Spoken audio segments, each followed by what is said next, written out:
అందరికీ నమస్తే. నేను మీ జర్నలిస్ట్ పండరి. మొత్తానికైతే ప్రజాపాలన పేరిట అధికారంలోకి వచ్చినటువంటి కాంగ్రెస్ పార్టీ హనీమూన్ పీరియడ్ ముగిసినట్టే. దాదాపుగా 30 నెలలు అంటే హాఫ్ ఆఫ్ ద పీరియడ్. ఇకపై జరగాల్సిందంతా అభివృద్ధి, సంక్షేమం. వీళ్ళు పాలన మీద చూపించే పట్టు.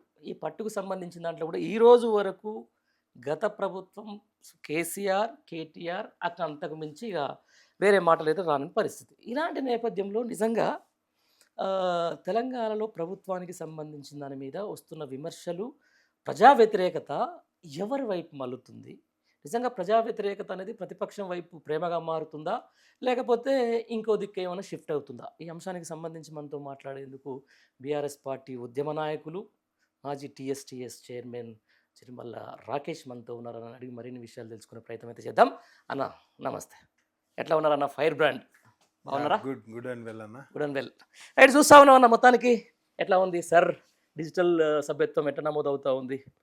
మీరు కూడా ఇక్కడ ఇన్ఛార్జ్ ఉన్నట్టున్నారు. ఎస్, మమ్మ కూడా హుజరాబాద్ ఇన్ఛార్జ్గా వేశారు కేసీఆర్ గారి ఆధ్వర్యంలో. ఓకే, ఈరోజు సార్ ఎస్పెషల్గా మీ ద్వారా చెప్పదలుచుకుంది ఏంటంటే, ఎక్కడికక్కడ డిజిటల్ మ్యాపింగ్ అవుతుంది కాబట్టి ఆ డిజిటల్ మ్యాపింగ్ను జాగ్రత్తగా చేసుకోండి. నెంబర్ 1. ఓకే. నెంబర్ 2, లింక్ 2002లో ఉన్నటువంటి ఓటుతో లింక్ చేస్తారు కాబట్టి ఎవరెవరికైతే ఓటు ఉంటుందో ఆ 2002 ఓటుతో లింక్ చేసుకోవాలి.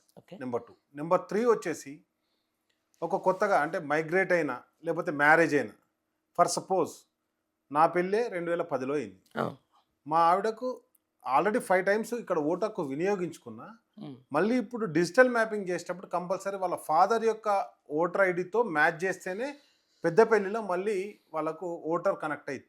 ఓకే, ఒక నియోజకవర్గంలో అది పెద్దపల్లి కానీ ఏ ఊర్లో అయినా సరే కంపల్సరీగా సార్ అంటే ఏంటంటే, మన తల్లిదండ్రుల ఓటుతోటి మనల్ని వాళ్ళకి ఎపిక్ నెంబర్ ఉంటుంది, ఆ ఎపిక్ నెంబర్ తోటి మ్యాచ్ చేసినప్పుడే మన కొత్త ఓటర్ రిజిస్ట్రేషన్ అవుతుంది. నెంబర్ 3. నెంబర్ 4 వచ్చేసి, ఆ ఓటర్ లిస్ట్ ఎపిక్ నెంబర్ అయిందా కాలేదా కంపల్సరీగా మన దగ్గర ఎవరైతే ఓటర్ రికార్డ్ చేస్తారో ఆ రికార్డును కంపల్సరీ మనం పరిశీలించుకోవాలి. ఓకే, కాబట్టి గ్రామాల్లో ఇది చాలా సులభతరంగా అవుతుంది. ఎందుకంటే గ్రామాల్లో మనకున్నటువంటి రిలేషన్షిప్ కావచ్చు, అదేవిధంగా అక్కడ టీచర్స్ కావచ్చు, మన ఫ్యామిలీని ఐడెంటిఫై చేయడం, మీరు ఒకసారి కాకపోతే 2 సార్లు ఫాలో అప్ చేస్తారు. కానీ పట్టణ ప్రాంతాల్లో ఇది ప్రధానమైనటువంటి సమస్యగా మారుతుంది. ఎందుకంటే పట్టణ ప్రాంతాల్లో మొన్నటి వరకు ఒక ఇంట్లో కిరాయకుంటావు, అక్కడ నుండి ఇంకొకటికి షిఫ్ట్ అవుతావు, లేదంటే ఒకవేళ వాళ్ళు సర్వే వాళ్ళు వచ్చినప్పుడు నువ్వు అవైలబిలిటీ లేకపోవడం. కాబట్టి మా బూత్ ఇన్ఛార్జీలు ఎవరైతే ఉన్నారో వాళ్ళందరికీ కూడా మేము స్పెషల్గా చెప్పేది ఏంటంటే, తప్పకుండా ప్రతి ఇంటికి వెళ్ళి మనం మీ ఓటు రికార్డ్ అయిందా కాలేదా సరి చూసుకోవడం, అదేవిధంగా 2002 కంటే ముందు ఓటు లేనటువంటి వాళ్ళందరినీ కూడా ఆ ఎపిక్ నెంబర్ తోటి మ్యాచ్ చేయాలని చెప్పేసి వాళ్ళకి విజ్ఞప్తి చేయడం జరుగుతుంది. తప్పకుండా ఎక్కడ కూడా తెలంగాణ బిడ్డలు ఎవరు కూడా ఓటు హక్కును కోల్పోకుండా కాపాడాల్సిన బాధ్యత బీఆర్ఎస్ పార్టీ మీద ఉంటుంది. కాబట్టి ఆ తెలంగాణ ఉద్యమం ఎంత ముఖ్యమో తెలంగాణ ప్రజల్ని కాపాడుకోవడం కూడా అంతే ముఖ్యమా. కాబట్టి ఈ ఉద్దేశంతో కేసీఆర్ గారు, మా వర్కింగ్ ప్రెసిడెంట్ కేటీఆర్ గారు మమ్మల్ని నియోజకవర్గ ఇన్ఛార్జీలుగా వేశారు.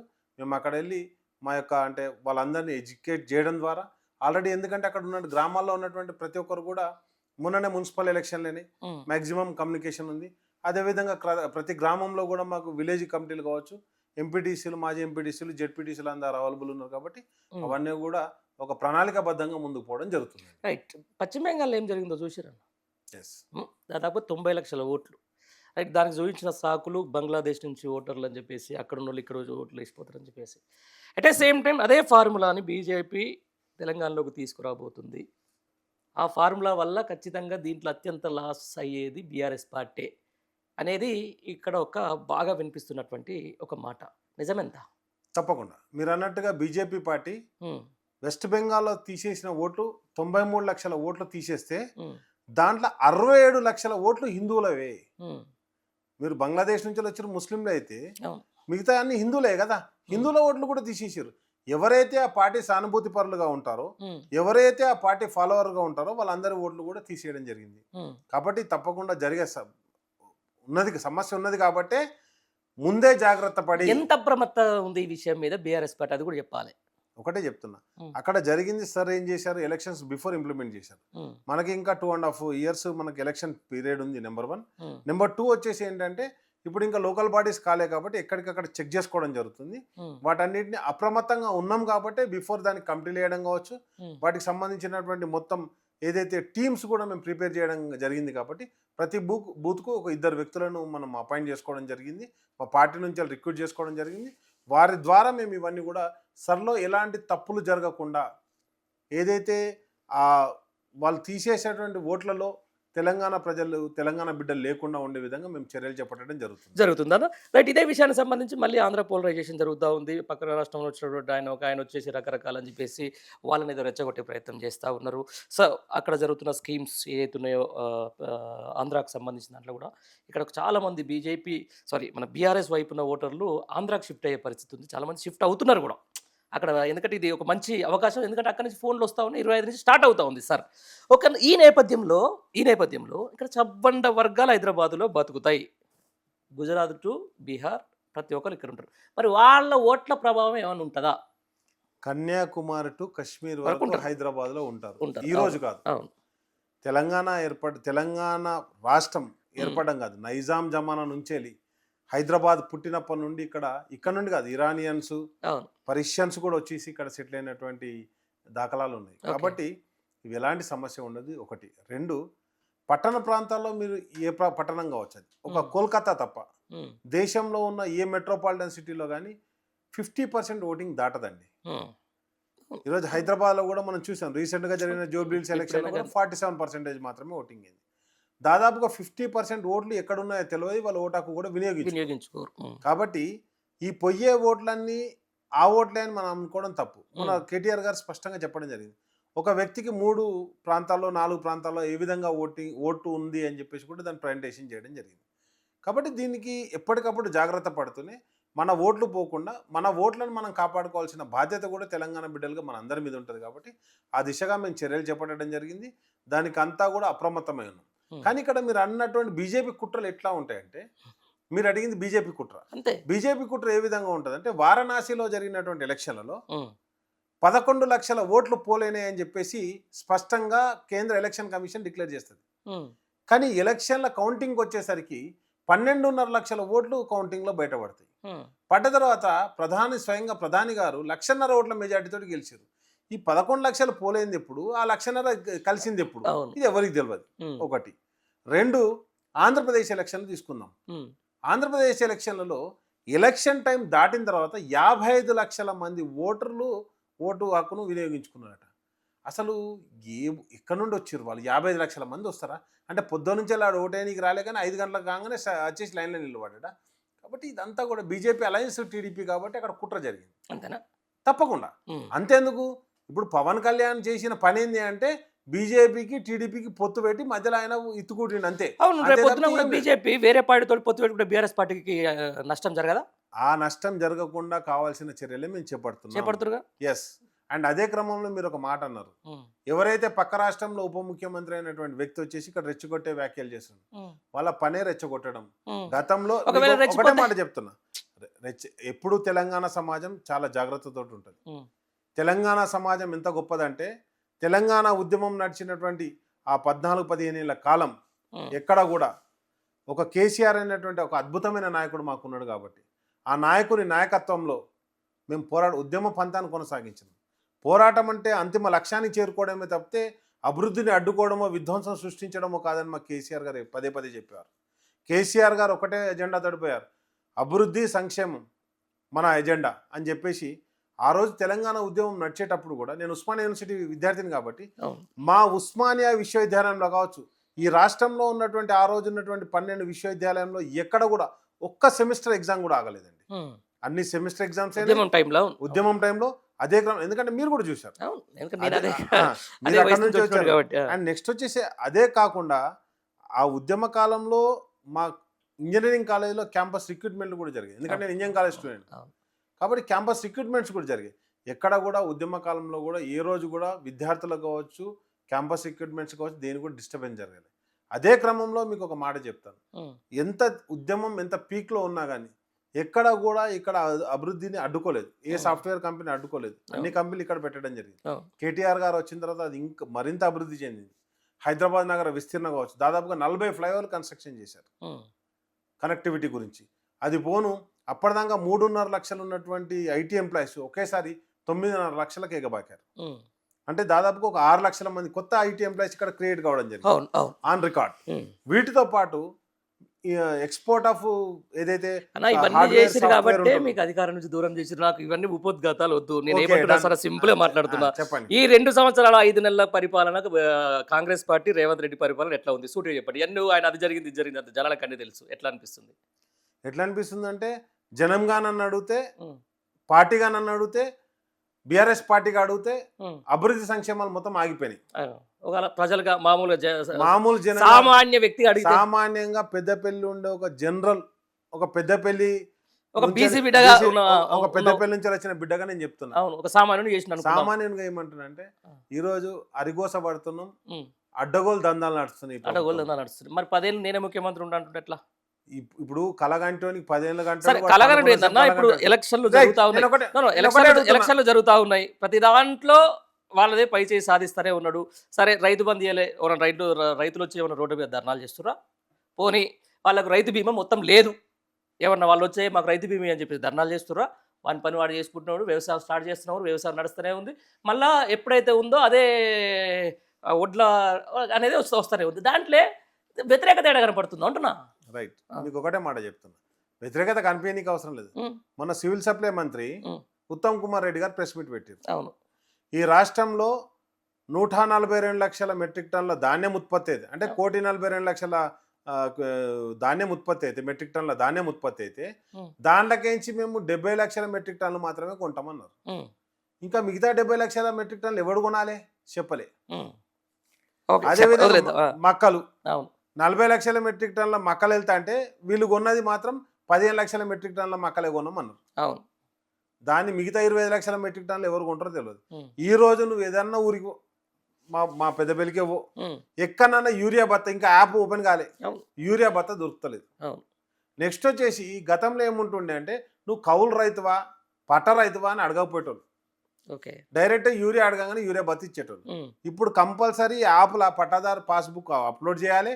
దాంట్లో నాకు కోట 2 బత్తాలు అయితే అంటే ఎకరానికి ఆ 2 బత్తాలు మళ్ళీ నేను నీకు యాప్ పాస్వర్డ్ చెప్తేనే నీకు యూరియా దొరుకుతుంది. అష్ట కష్టాలు పడుతున్నారు. ఈ అష్ట కష్టాలు పడే దాంట్లో ప్రజలు కూడా వేచి చూస్తారు. మొన్న జగిత్యాల బహిరంగ సభ అయింది. జగిత్యాల బహిరంగ సభకు, కేసీఆర్ బహిరంగ సభకు ఎట్లా వచ్చారో జనాలు లక్షలాదిగా జనాలు తరలి వచ్చారు. అదే విధంగా మీకు ఒక మాట చెప్తాను, వస్తున్నారు కానీ రైట్, ఓటు అయ్యిందే మేము ఓడిపోయింది ఓ 10% 20% కాదు, బీజేపీకి వచ్చినట్టు 9% కాదు, మాకు అది కూడా అడుగుతా, మాకు వచ్చింది డిఫరెన్స్ వచ్చింది 1.2% తేడా వచ్చింది. ఆ తేడాను మేము ఎట్లా కొంత ఏం జరిగింది అంటే స్థానికంగా ఉండే నాయకత్వం మీద కొంత వ్యతిరేకత మా మీద ఇంపాక్ట్ పడేది. తప్పు. కేసీఆర్ గారి నాయకత్వంలో ప్రజలందరూ కదలడానికి సిద్ధంగా ఉన్నారని చెప్పేసి మొన్న వరంగల్ బహిరంగ సభ అనేది మీకు ఉదాహరణ. ఎందుకో తెలుసా?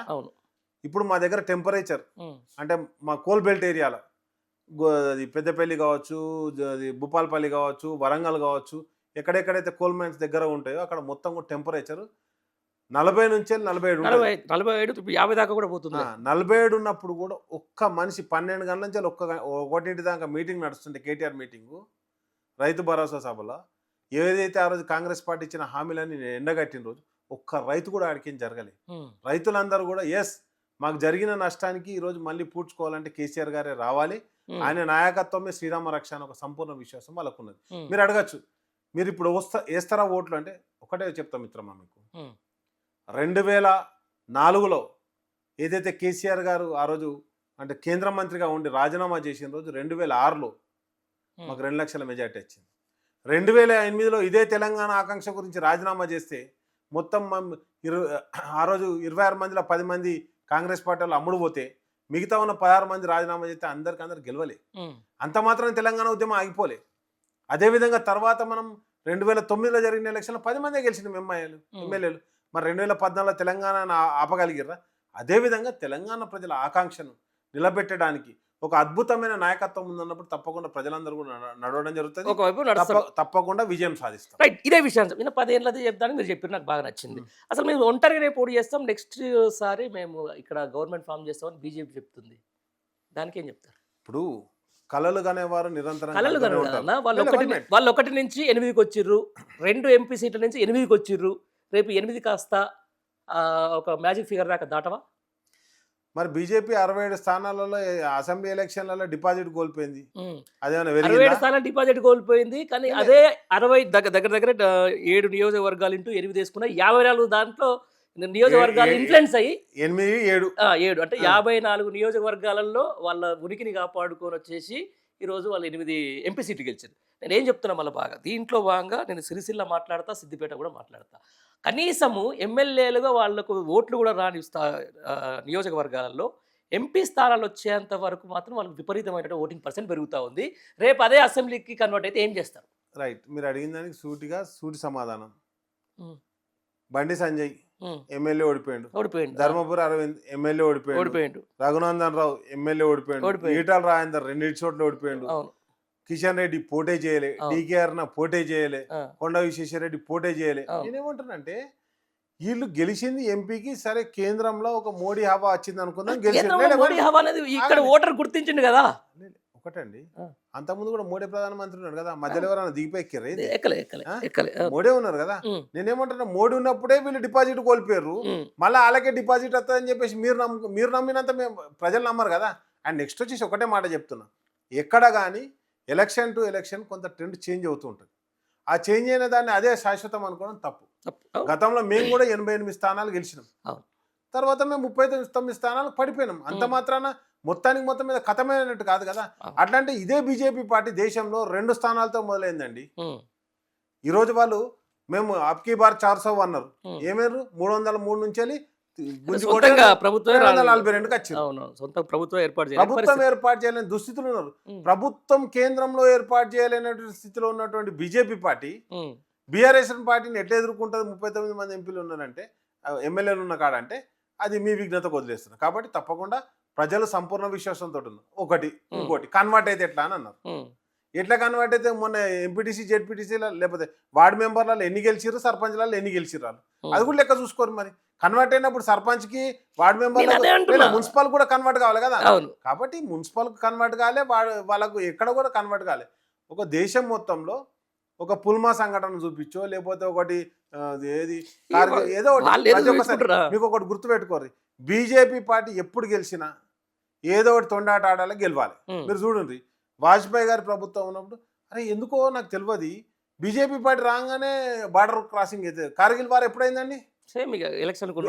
బీజేపీ పార్టీ అధికారంలో కార్గిల్ వార్ అయితే పుల్మాలో చచ్చిపోతారు. ఆ చచ్చిపోయిన ఎట్లా చచ్చిపోయారో తెలియదు మనకు, ఇప్పటి వరకు దాని గురించి ఎంక్వైరీ ఉండదు. కాబట్టి నేనేమంటున్నా అంటే ఎప్పటికప్పుడు బీజేపీ పార్టీ, మొన్న చూడండి బీహార్ ఎలక్షన్ 1 డే బిఫోర్ ఢిల్లీలో బాంబ్ బ్లాస్ట్ అవుతుంది. అప్పటిదాకా అక్కడ ఉన్నది బీజేపీ ప్రభుత్వం, కేంద్రంలో ఉన్నది బీజేపీ, రాష్ట్రంలో ఉన్నది బీజేపీ. కానీ బీహార్ ఎలక్షన్ 1 డే ముందే బ్లాస్ట్ ఎందుకు ఎవరికి అర్థం కాదు. కాబట్టి ఎప్పటికప్పుడు ఒక కుటిల నీతితోటి హిందూ ఓటర్లన్నింటినీ పోలరైజ్ చేయడానికి, ఇప్పుడు నేను ఏదైనా మాట్లాడుకో నువ్వు హిందువే కాదంటారు, నేను అయ్యప్ప మాల వేసుకుంటా, నేను రోజు గుడికి పోతా, బొట్టు పెట్టుకుంటా, అన్ని చేస్తా. కానీ వాళ్ళకి నచ్చినట్టుంటేనే మనం హిందువులం వెళ్తాం. కాబట్టి బీజేపీ పార్టీ కంప్లీట్గా ఈరోజు తనని తాను దేశాన్ని తాకట్టు పెడుతున్నటువంటి పరిస్థితి. మీరు అన్నారు కదా, ఈరోజు కంప్లీట్గా ఎప్పుడన్నా మీకు వీలైతే నా విజ్ఞప్తి, ఎందుకంటే మేము ఇంజనీరింగ్ బ్యాక్గ్రౌండ్ వాళ్ళం కాబట్టి కంపెనీలలో మా దోస్తులు ఉంటారు, డిఆర్డిఏ కావచ్చు, లేకపోతే ఇక్కడ ఉన్నటువంటి బిహెచ్ఎల్ కావచ్చు, ఆ ప్రాంతంలో బాలనగర్ ఏరియాలో కావచ్చు ఇండస్ట్రీస్ ఉంటుంది. ఎందుకంటే సెంట్రల్ వాటికి అన్నిటికీ టూల్స్ సప్లై చేయడానికి బిహెచ్ఎల్ కంపెనీ, కాబట్టి ఈ కంపెనీలన్నీ గుజరాత్ మైగ్రేట్ అయిపోతున్నాయి. మరి పని ఏడైనా పనే కదా, మేడ్ ఇన్ ఇండియా అన్నప్పుడు, మేక్ ఇన్ ఇండియా అన్నప్పుడు Gujarat made in Gujarat, make in Gujarat కాదు కదా, made in India, make in India. ఆ ఇండియాలో మా తెలంగాణ లేదా, లేకపోతే భారతదేశం మొత్తం లేదా? అన్ని కంపెనీలు గుజరాత్కి ఎందుకు పోవాలి? మరి అవి మహారాష్ట్రానికి కూడా వస్తే బాగుపడతాయి కదా. కాబట్టి ఇవన్నీ ఉన్నాయి. మనం చూసినాం కోచ్ ఫ్యాక్టరీ ఏం చేసారు, కోచ్ ఫ్యాక్టరీ కాస్త వాగన ఫ్యాక్టరీ చేసారు, అది కూడా ప్రైవేట్ వానికి ఇచ్చేసారు. కాబట్టి బీజేపీ ద్వంద్వ వైఖరి అంతేందుకని నేను సింపుల్గా అడుగుతా బీజేపీ నాయకులు ఈరోజు ఒకటి సూటి ప్రశ్న, ఎందుకో సర్దార్ వల్లభాయ్ పటేల్ కాంగ్రెస్ పార్టీలో హోమ్ మినిస్టర్ చేసిన ఆయన విగ్రహం పెట్టారు, మరి హెగ్డేవార్ ఆర్ఎస్ఎస్ స్థాపించిన ఆయన విగ్రహం ఎక్కడ పెట్టలే? లేకపోతే శ్యాంప్రసాద్ ముఖర్జీ బంగ్లాలకు పేర్లు పెట్టిరు తప్పితే ఎక్కడ ఆయన విగ్రహం పెట్టలే? వాళ్ళకి ఏది అవసరమో ఎక్కడ అవసరం వాళ్ళు కంప్లీట్గా ఒక దళాల్ వ్యాపారస్తులుగా వ్యవహరిస్తారు తప్పితే ఎక్కడ కూడా హిందూ భావజాలాన్ని కాపాడడానికో లేకపోతే భారతదేశాన్ని కాపాడడానికో ఎక్కడ కూడా ప్రయత్నం చేయట్లేదు. మొత్తానికి ఎక్కడికక్కడ మొత్తానికి తాకట్టు పెడుతున్నటువంటి పరిస్థితి. అంతే, సింపుల్గా చెప్పాలంటే తాకట్టు పెడుతురు. తాకట్టు ఎట్లా పెడుతున్నా కూడా చెప్తా నీకు.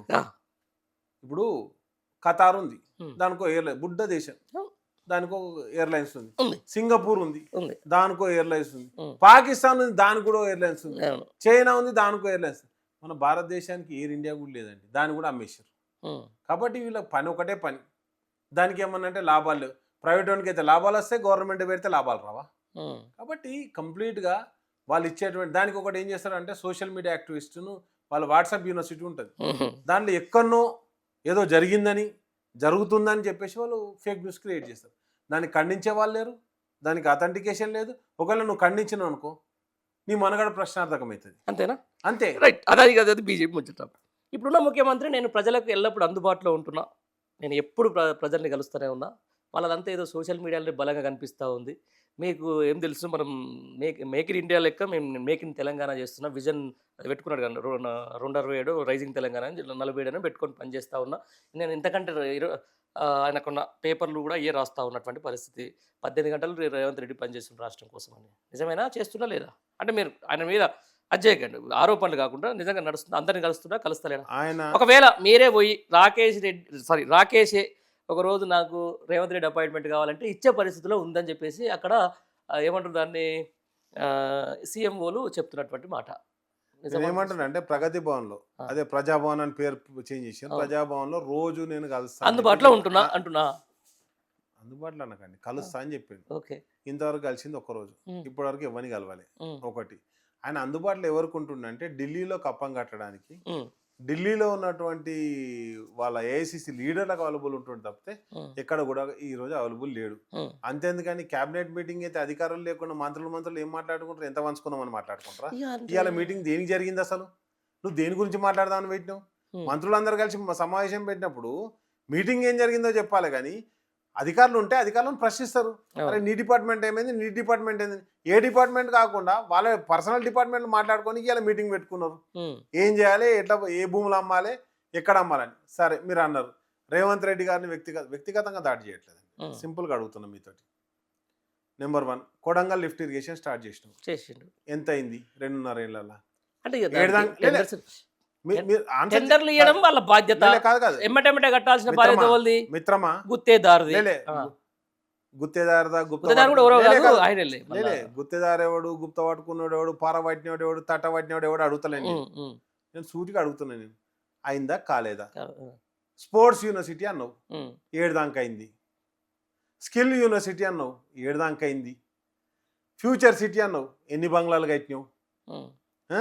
నేనేమంటున్నా అంటే ముచ్చట చెప్పుడు ఈజీ. ఏమున్నది, వెనకడ ఊళ్ళో తుపాకి రాముడు వచ్చేటోడు, చెర్ల తూముల కట్టెలు పెట్టిన, చెర్ల చేపలు ఉడుకుతానే, ఆ మబ్బులలో అడ్లు చల్లిన పంట కోసుకురావాలన్నట్టు గీ ముచ్చట్లద్దు. ఈరోజు రేవంత్ రెడ్డి ప్రభుత్వం చూస్తా అంటే తుపాకి రావణ ప్రభుత్వమే నడుస్తుంది తప్పితే ఎక్కడ కూడా అండ్ నెక్స్ట్ వచ్చేసి నేను ఏమంటానంటే ఈరోజు ఒక 3 వర్గాలుగా ప్రజల్ని మనం గమనించినప్పుడు, ఒకటి ప్రైమరీ సెక్టర్. ప్రైమరీ సెక్టర్ అంటే వ్యవసాయ రంగం. వ్యవసాయ రంగంలో అక్కడ ఉన్నటువంటి కేసీఆర్ గారు ప్రపంచంలో ఏ దేశంలో పెట్టినటువంటి స్కీమ్, రైతు బంధు అనే స్కీమ్ను కేసీఆర్ గారు పెట్టారు. ఆయన 10,000 ఇస్తే నేను 15,000 ఇస్తాను, 15,000 ఇస్తుండా. 5 కాపులు అయినాయి, ఇప్పటికి 5 క్రాప్స్ అయినాయి. 5 క్రాప్స్లలో ఆయన ఒక్క క్రాప్ మాత్రమే, అది కూడా కేసీఆర్ జమ చేసిన పైసలు ఇచ్చింది తప్పితే తర్వాత పైసలు కూడా ఇవ్వాలి. నెంబర్ 2, రైతు బీమా ఉండే, ఎక్కడ లేకుండే, ఈ రాష్ట్రంలో ఉండే. ఆ రైతు బీమాను సంపూర్ణంగా ఎత్తేసాడు, ఇప్పటికీ దానికి పైసలు కట్టాలి. నెక్స్ట్ వచ్చేసి నెంబర్ 3, రైతుకు పంట పండించిన పంటను కొనుగోలు చేయాలని ఉంటుంది. ఆ పంట కొనుగోలు చేస్తాను నువ్వు చెప్పిన లెక్క ఇంతకుముందు చెప్పిన. అండ్ నెక్స్ట్ నేనేమంటాను, ప్రైమరీ సెక్టర్ ఈ విధంగా ఉంటే ఇంకొకటి ఏంది, వాళ్ళకి 24 అవర్స్ కరెంట్ ఉండాలి. ఈరోజు గ్రామాలలో 24 అవర్స్ కరెంటు లేకపోగా నువ్వేం చేస్తున్నావు, కొత్తగా ఇంకో గ్రిడ్, అగ్రికల్చర్ గ్రిడ్ అని పెడతా అంటున్నావు. అంటే వ్యవసాయదారులకు మాత్రమే గ్రిడ్ పెడతావా? ఎందుకు పెడతావు నువ్వు? దానికి సమాధానం లేదు. అండ్ నెక్స్ట్ ఇవన్నీ అగ్రికల్చర్ గురించి అయితే ఇంకో దిక్కుపోతే సెకండరీ సెక్టర్, ఇండస్ట్రీస్కి ఏం కావాలండి, కరెంట్ కావాలి. ఆ కరెంట్ 24 అవర్స్ లేదు కాబట్టి వాళ్ళు ప్రాబ్లం ఫేస్ చేస్తారు. కొత్త ఇండస్ట్రీస్ రావట్లేదు. సింగిల్ విండో సిస్టమ్ ఉండే కేటీఆర్ గారు ఇండస్ట్రీ మినిస్టర్గా ఉన్నప్పుడు, కేసీఆర్ గారు ప్రభుత్వం అది ఇప్పుడు మొత్తానికి లిఫ్ట్ చేయడం జరిగింది. Um, third sector is software service sector. Service సెక్టర్లో వాళ్ళకి కావాల్సింది ప్రొటెక్షన్, ఉమ్. అవును. వాళ్ళ పన్ను వాళ్ళు భద్రత చేసుకుంటారు. భద్రత భద్రత వాళ్ళు కావాలి, ఈజీ గోయింగ్ ఉండాలి. ఈజీ గోయింగ్ ఉండాలి. అది లేదు కదా, భద్రత లేకనే కదా మనం చూసిన చంద్రనగర్లో ఎట్లా, మన చందానగర్లో ఎట్లా దోపిడీలు జరిగినాయి, కోటి చౌరస్తాలు ఏ విధంగా దోపిడీలు జరిగినాయి, మహిళల మీద ఏ విధంగా దాడులు జరుగుతున్నాయి, ఇవన్నీ కూడా మనం నిరంతరం గమనిస్తున్నాం. ఓకే. కాబట్టి ఎక్కడికక్కడ శాంతి భద్రతలు విఘాతం వాటిల్లింది. ఉమ్, కాబట్టి సర్వీస్ సెక్టర్ కూడా అన్ప్రొటెక్టివ్ సెక్టర్లు ఉంది. అంతేందుకు ఇప్పుడు ఎవరున్నారని, మంత్రి ఎవరున్నారు? ఉమ్, హోంమంత్రి ఆయన్నే, ఉమ్, మున్సిపల్ మంత్రి ఆయన్నే, ఉమ్. ఎడ్యుకేషన్ మంత్రి ఆయన్నే. ఓకే. మీకు సింపుల్ చెప్తా, ఆ. మొన్న అర్ధగంట సేపు వాన పడితే 5 గంటల సేపు, అర్ధగంట సేపు వాన పడితే 5 గంటల సేపు ట్రాఫిక్ జామ్ అంటే అయింది. 10 ఏళ్ల పాటు మీరు కూడా గామాత్రం చేసుకోలేకుండా పోయిరా అన్న మరి? మేము చేసినాం సార్. మీరు అధికారంలో ఉన్నారు మీకు కదా. మాట చెప్పన్నా, ఉం. ఏ ఇల్లు విడిచిపెడితే ఉత్త తాళం ఎట్టి పెడితే బూజు పడుతుంది. ఉమ్, ఈరోజు ఆయన కనీసం మోరీలల్లా చెత్త పడుతుంది, చెత్త తీసేటోడు కూడా దిక్కు లేకపోతే నీళ్ళు ఏడిపోతాయి, ఉమ్. నీళ్ళన్నీ జామ్ అయినాయి కదా. సరే మీరు అన్నారు ఫ్లైఓవర్ అంటే ఏంది, ఫ్లైఓవర్ అంటేనే పైన ఉంటుంది, అవును. ఫ్లైఓవర్ జామ్ అవుతుందా? లాస్ట్ రైన్ సీజన్లో మీరు చూడలేదా కొండపూర్ కాడ ఫ్లైఓవర్ జామ్ అయింది. అవును, అవును. ఫ్లైఓవర్ జామ్ కాకుండా ఉంటే ఏం చేయాలి? కనీసం ఆ డ్రైనేజ్ గ్యాలరీలు ఉంటాయి, అక్కడ ఉన్నటువంటి హోల్స్ ఉంటాయి, ఓ, దాన్ని క్లీన్ చేయాలి. దాన్ని క్లీన్ చేయాలి. క్లీన్ చేసేటోడు కూడా లేడు. కాబట్టి ఇవన్నీ నేను ఏమంటున్నా అంటే, మేము కొత్తగా చెప్పి కొత్త మెకానిజం కాదు. ఉమ్, చీపురు కట్ట కూడా గట్టి కట్టకపోతే పుల్లలు జారిపోతాయి. అవును. అసలు కనీసం దాన్ని పట్టించుకోకపోతే దేన్ని లేదు, ఓన్లీ నేను భూములు అమ్ముతా, కోకపేటలో భూములు అమ్మన్నా, లేకపోతే ఇంకో నియోపోలిస్ కాడ భూములు అమ్మన్నా, భూములు అమ్మే దాంట్లో ఉన్నాడు ఎవరి భూమి కబ్జా చేయాలని ఉన్నారు. మొత్తానికి మొత్తం మంత్రులంతా ఏం పని మీద ఉన్నారండి? ఉమ్, ఇప్పుడు మీరు చూసినాం మనం, ఇప్పుడు ఒక మంత్రి, బీసీ మంత్రి కొండ సురేఖ ఇంటి మీద పోలీసులు ఎట్లా పోతారండి? హోంమంత్రి ఉండగా. ఉమ్, ఓ దిక్కు పొంగులేటి శ్రీనివాసరెడ్డి ఏమో ఎక్కడ జాగా కనిపిస్తే అక్కడ కబ్జా చేస్తాను చూస్తా అంటాడు. ఉమ్, ఇంకో దిక్కేమో బట్టి గారును కోమటిరెడ్డి వెంకటరెడ్డి గారు 9 బ్లాక్ గురించి కొట్లాడుకుంటుంటారు. ఉమ్, ఇంకో దిక్కేమో జూపల్లి గారు ప్రెస్ మీట్ పెట్టి ఆ లిక్కర్ స్టిక్కర్ హాలోగ్రామ్ మా అల్లునికి ఇవ్వాలని చెప్పి ముఖ్యమంత్రి అన్న అది ఇచ్చుడు కాలే అని చెప్పి ఆయన పంచాయతీ పెట్టుకుంటాడు. ఉమ్, ఇంకో దిక్కు వచ్చేసి ఈయన కొండ సురేఖనేమో వాళ్ళ ఇంటి మీదకి పోలీసులను పంపిస్తారు. వాళ్ళ బిడ్డ డైరెక్ట్ ప్రెస్ మీట్ పెట్టి అవును. మా ఆలయ భూములకి ఏం తోబడితే ఆ ఫైలు జపాన్కి తెప్పించుకుని ఆమె చెప్తుంది. ఉమ్, ఇంకో దిక్కు ఇంకో మంత్రి ఉంటుంది, నేను మొత్తం మా అక్క రీల్స్ అక్క ఉంటుంది ఒక అక్క ఉమ్, మంత్రి, ఉమ్, ఆమె డైరెక్ట్ పిఎస్ఏ ఏది ఇసుక లారీలలో దొంగ లారీలు కొట్టుకుంటూ పట్టుబడతాడు. ఉమ్, ఎవరి మీద చర్యలు లేవు. ఉమ్. ఏమన్నా చెప్పుర్రి. అండ్ నెక్స్ట్ వచ్చేసి నేను ఏమంటున్నా అంటే, ఇప్పుడు రాజు ఎట్లుంటే రాజుతో ఉండే బంట్లు అట్టుంటారు. అవును. రాజే చేస్తున్నటువంటి అక్రమాలకు అన్నిటికీ ఆజ్యం పోతుంటే బంట్లు ఏం చేస్తారు? అదే పని చేస్తారు. ఉమ్, కాబట్టి ఈరోజు రాష్ట్రం మొత్తం అరాచక పాలన నడుస్తుంది. ప్రజలు అన్నీ గమనిస్తారు. ఒకటే అనుకున్నారు ప్రజలు, ఉమ్, కేసీఆర్ ఒక ఆటో మోడ్లోకి తీసుకొచ్చింది తెలంగాణ సమాజాన్ని. ఉమ్, ఆ మోడ్లో అద్భుతంగా తెలంగాణ సమాజం ముందుకు పోతుంది. ఆ ప్రగతికి ఇంకింత ప్రగతిని యాడ్ చేస్తా, ప్రతి మహిళకు 2,500 ఇస్తా, కేసీఆర్ 1,00,000 రూపాయలు ఇస్తాడు, నేను తులం బంగారం యాడ్ చేస్తా, ఉమ్. రైతుకు 10,000 వస్తుంది, 15,000 రేపు ఇస్తా. ఇవన్నీ చెప్పదా అన్న బీఆర్ఎస్ పార్టీ మేనిఫెస్టోలో పెట్టదా? ఏమి అని చెప్తుందా? మేము ఇచ్చేటివే పెడతాం. మీరు చూడండి మా మేనిఫెస్టో. Hmm? మేము మేనిఫెస్టోలో పెట్టని కూడా చాలా ఇచ్చాం. మిషన్ ఎందుకంటే జిహెచ్ఎంసీ పెడితే ఖచ్చితంగా హైదరాబాద్కి ఒక మేనిఫెస్టో పెట్టాలి. ఎస్, పెట్టినప్పుడు ఇవన్నీ ఉండకుండానే రాష్ట్ర ఆర్థిక ప్రగతిని చూసే పెడతారా? తప్పకుండా. మీరు అన్నది మాత్రం ఒకటి, మేము చూస్తాం. మేమైతే ఉంటాం కదా, జర్నలిజంలో మీరు మేము ఉంటాం, ఉంటారు. నాయకులుగా మీరే ఉంటారు, మీరే తిరుగుతుంటారు, మేమే వచ్చి మైక్ పెడతా ఉంటాం. ఏమంటున్నామంటే, ఉమ్, మేము అమలు చేయగలిగింది అమలు చేసేది మాత్రమే ప్రజలకు చెప్తాం. ఉమ్, గతంలో 20,000 లీటర్లు మేము ప్రతి ఇంటికి ఉచిత నీటి సరఫరా ఇస్తామన్నాం.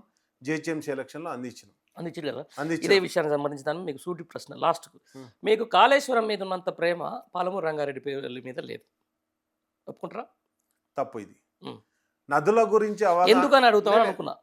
ఎందుకు ఉమ్. అడుగుతా నేను. ఉమ్, నదుల గురించి అవగాహన లేనోళ్ళు, ఉమ్, నాలెడ్జ్ లేనోళ్ళు మాట్లాడే మాట ఇది. ఓకే. ఎందుకంటే ఇప్పుడు మీకు ఒక జూరాల లేదు, కాళేశ్వరం ప్రాజెక్టుకు సంబంధించిన మేడిగడ్డ పిల్లర్ కూలిపోతే మీరు 10 సార్లు అక్కడ విజిట్ మీరు అడిగిన చేసి ప్రశ్న 95% పనులు పూర్తయినా కూడా ఈ రోజు మిమ్మల్ని మహబూబ్ నగర్లో ఒక్క సీటు కూడా నేను బీఆర్ఎస్ పార్టీ గెలవని అని చెప్పి ముఖ్యమంత్రి అంటే ఒక్క రోజు పోయి మన పాలమూరు రంగారెడ్డి దగ్గర మేము ఇంత కట్టినామని చెప్పి జనానికి ఎందుకు చూపించలేకపోతారు? రైట్.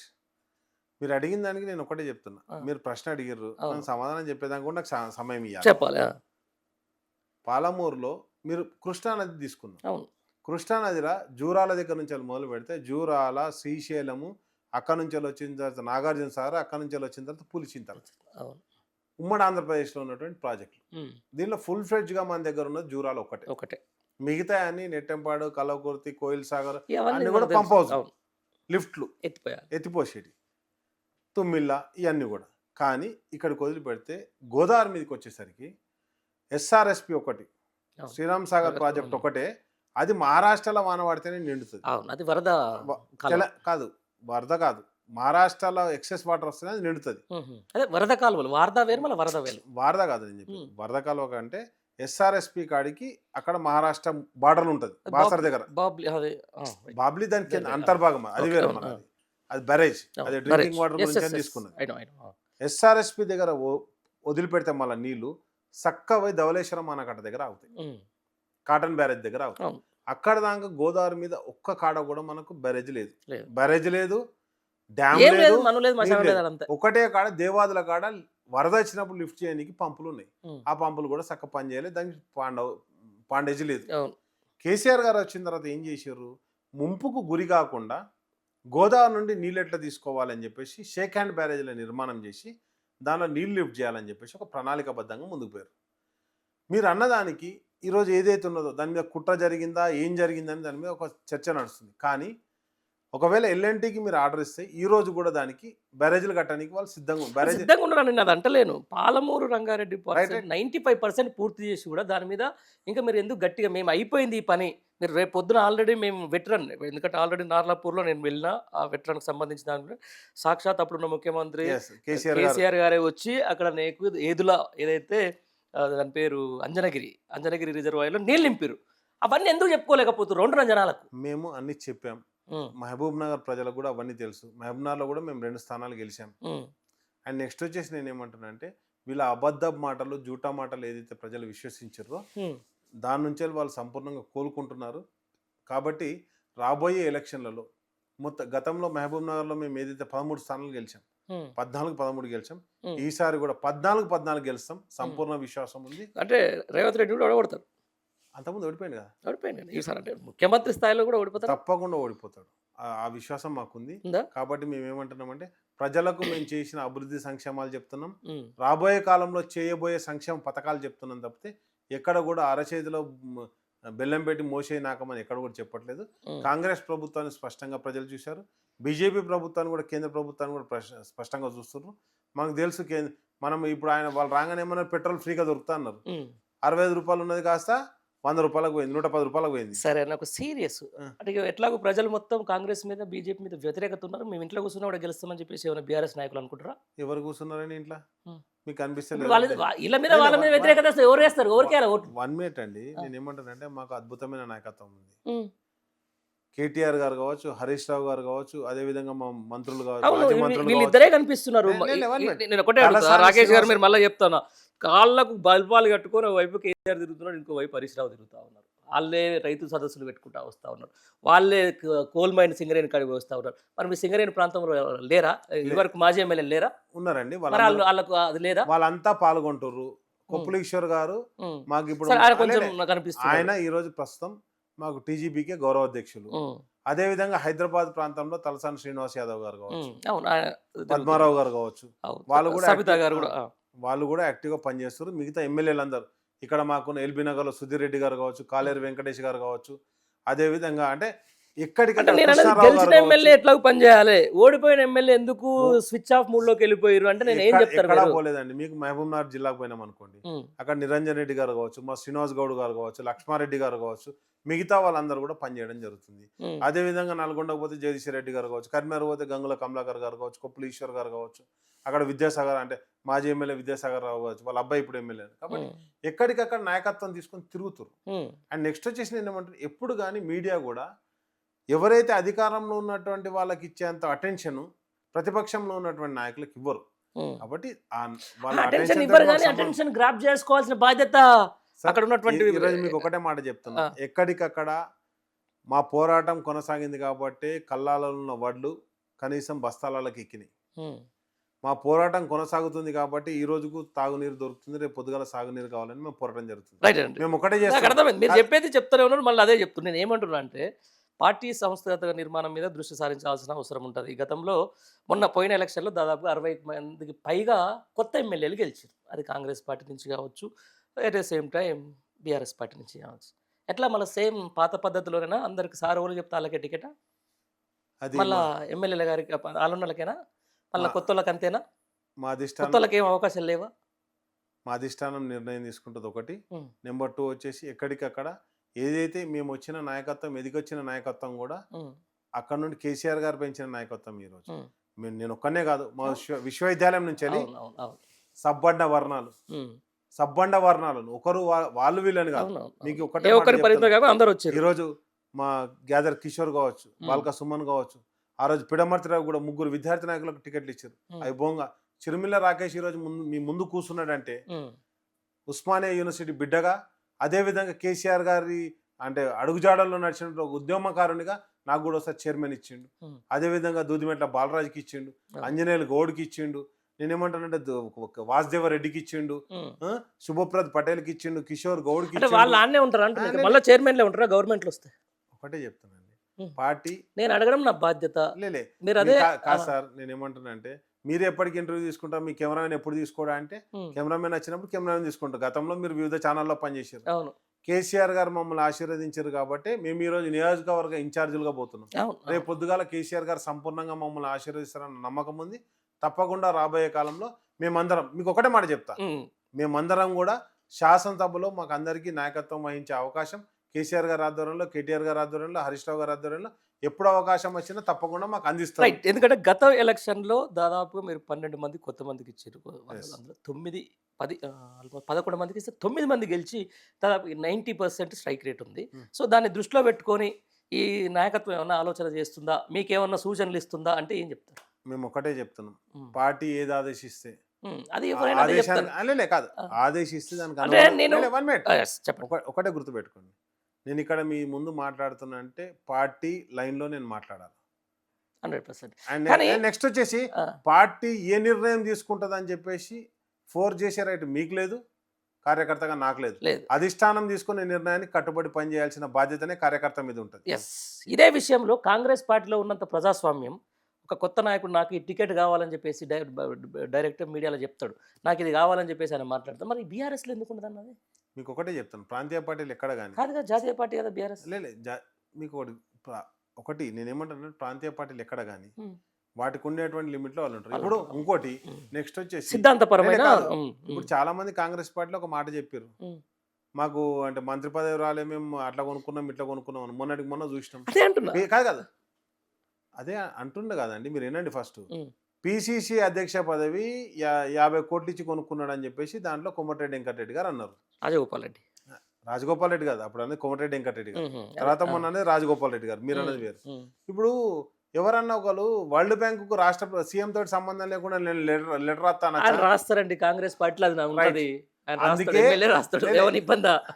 నేనేమంటున్నా అంటే మీరు కూడా రాయండి. లేదే ఒకటి నేనేమంటున్నానంటే మా దాంట్లో మా నాయకత్వం కొంత అంటే ఉద్యమ నాయకత్వం ఉన్నది, అదేవిధంగా ఏదైతే ఇప్పటికి ఉన్నటువంటి నాయకత్వం కొంత ఎమర్జీ ఉన్నది. వీటన్నిటిని కలిపి సమిష్టిగా ఒక నిర్ణయం తీసుకుంటారు. మా పార్టీ అధిష్టానం తీసుకునే నిర్ణయానికి ఏ కార్యకర్త కానీ ఎవరు కానీ కట్టుబడి ఉంటారు. ఆ కట్టుబడి కట్టులోనే పనిచేయాల్సిన బాధ్యత కూడా మా మీద ఉంటుంది. ఎందుకంటే నాయకత్వం నిరంతరం ఆలోచించే టైంలో వాళ్ళు తీసుకునే నిర్ణయాలను మనం అనుసరించాలి. మీరు చూస్తున్నారు, మేము ప్రతిపక్షంలో ఉన్నా కానీ నిరంతరం ప్రజా పోరాటం, అది లఘుచర్ల పోరాటం కావచ్చు, మూసి రివర్ ఫ్రంట్ కావచ్చు, మీరు ప్రజల ముందు ఉంటున్నారు, మీరు ఉంటున్నారు, కావచ్చు, నేను కాదంటలేను, 100% నేను చూస్తున్నా. బట్ ఆ ఉంటున్న క్రమంలో ప్రజలు మీ వైపరే మాతోటి కొట్లాడుతున్నారు అని చెప్పేసి తిరుగుతున్నారు అని అడుగుతున్నా. తప్పకుండా తిరుగుతున్నారు. మేము ఏమన్నా ఉదాసీనత అయితే ఏం లేదుగా, ఎక్కడా లేదు. ప్రజలు సర్వశక్తులు అడుగుతారుగా. మీకు ఒకటే గుర్తుపెట్టుకోండి, ఎందుకంటే మేము పెద్దపల్లి నుంచి వచ్చినాం కాబట్టి మాకు కొన్ని తెలుసు కాబట్టి నేను ఒక్కటే లాస్ట్ చెప్తాను. మావోయిస్ట్ పార్టీకి నాయకత్వం వహించిన దాంట్లో పెద్దపల్లి నుంచి 14 మంది సెంట్రల్ కమిటీ మెంబర్లు ఉండే. అవును. దాంట్లోకించి ఒక 10 మంది చనిపోయినా, ఇంకో 4 ఇప్పటికి మన సరెండర్ అయింది అంటున్నారు. కాబట్టి నాయకత్వం ప్రపంచం మొత్తానికి మీ పెద్దపల్లికి ఏం ఎందుకు పోయింది అంటే పోతుంది నాయకత్వం. కాబట్టి నిర్ణయం తీసుకున్నప్పుడు ఆ నిర్ణయాలు నాయకత్వం సమిష్టి నిర్ణయాలు తీసుకున్నప్పుడు జరుగుతుంటుంది. కాబట్టి నేను ఒకటే అంటున్నా, తప్పకుండా ఏ పోరాటంలో కానీ తెలంగాణ ప్రజలు జాగృతితో ఉంటారు. కొంత జరిగినటువంటి వాటన్నిటి కూడా సమీక్షించుకుంటారు. తర్వాత రాబోయే కాలంలో సరిదిద్దుకుంటారు. మరొకసారి కేసీఆర్ గారిని రాష్ట్రానికి ముఖ్యమంత్రి చేయడానికి తెలంగాణ ప్రజలందరూ సిద్ధంగా ఉన్నారు. రైట్. ఒక్క క్వశ్చన్ తోటి ఫైనల్ చేస్తాం. మీరు కోల్డ్ బెల్ట్ ఏరియాకి సంబంధించిన వ్యక్తులు, కోల్డ్ బెల్ట్కి సంబంధించిన దాంట్లో సింగరేణికి ముఖ్యంగా కారుణ్య మరణాలు మళ్ళీ అది అయితే ఉద్యోగాలు మళ్ళీ స్టార్ట్ చేసింది కేసీఆర్. సింగరేణి అద్భుతంగా తీర్చిదిద్దింది కేసీఆర్. కానీ మొన్న ఎలక్షన్లు ఏందన్నా ఒక్కరు కూడా కేసీఆర్ వైపు లేకుండా మొత్తం బెల్ట్ అంతా ఎమ్మెల్యేలు ఓడిపోయారు. గతంలో మరి మొత్తం గెలిచాము. కారుణ్య నియామకాలు ఏవైతే ఉన్నాయో ఈరోజు సింగరేణి బతికుందంటే ఉమ్. ఓన్లీ కేసీఆర్ గారితో బతుకుంది. ఎందుకు చెప్తున్నా అంటే అంటే మేము చచ్చిపోవాలని చెప్పేసి వాళ్ళు కాంగ్రెస్ తెచ్చుకురా. లేలే కాదు. ఒకటి చెప్తా చూడండి. మీకు గతంలో వాళ్ళు ఏం చెప్పారు? కార్య నియామకాలు మొత్తం కూడా అన్ని కూడా మేము చేపడతామని చెప్పారు. మేము చేసిన దానికంటే అద్భుతంగా చేస్తామన్నారు. లాభాలు కూడా ఎక్కువ ఇస్తామని చెప్పారు. వాళ్ళు ఏదైతే చెప్పుడు మాట వాళ్ళ ఏదైతే కాంగ్రెస్ పార్టీ చెప్పిన జూటా మాటలను ప్రజలు విశ్వసించడం జరిగింది. కాబట్టి దాంతో క్లారిటీ వచ్చింది ప్రజలకు. మా ప్రాంతంలో అంతా కూడా తప్పకుండా ఈసారి కోల్ బెల్ట్ మేరే గోదావరి లోయ మొత్తం కూడా అద్భుతంగా గులాబీవనంగా మారుతాని సంపూర్ణ విశ్వాసం మాకు. అంతేనా? నల్ల కోటలో గులాబీమయమా? గులాబీమయం అవుతుంది. రైట్. నిజంగానే మీరు కూడా ప్రజాక్షేత్రంలో మీరు తిరుగుతూ ఉంటారు. ముందుగా మీకు ఖచ్చితంగా మీ ఆకాంక్ష నెరవేరాలి. మీలాంటి ఉద్యమకారులకు, మీలాంటి ఒక ఏమంటారు దాన్ని, లాజికల్ ముందు నుంచి కూడా ఒక పార్టీ నమ్ముకున్న వాళ్ళకు పార్టీ కూడా సరైన స్థానం ఇవ్వాలని చెప్పేసి నేను కూడా కోరుకుంటున్నా. Thank you very much. నమస్తే.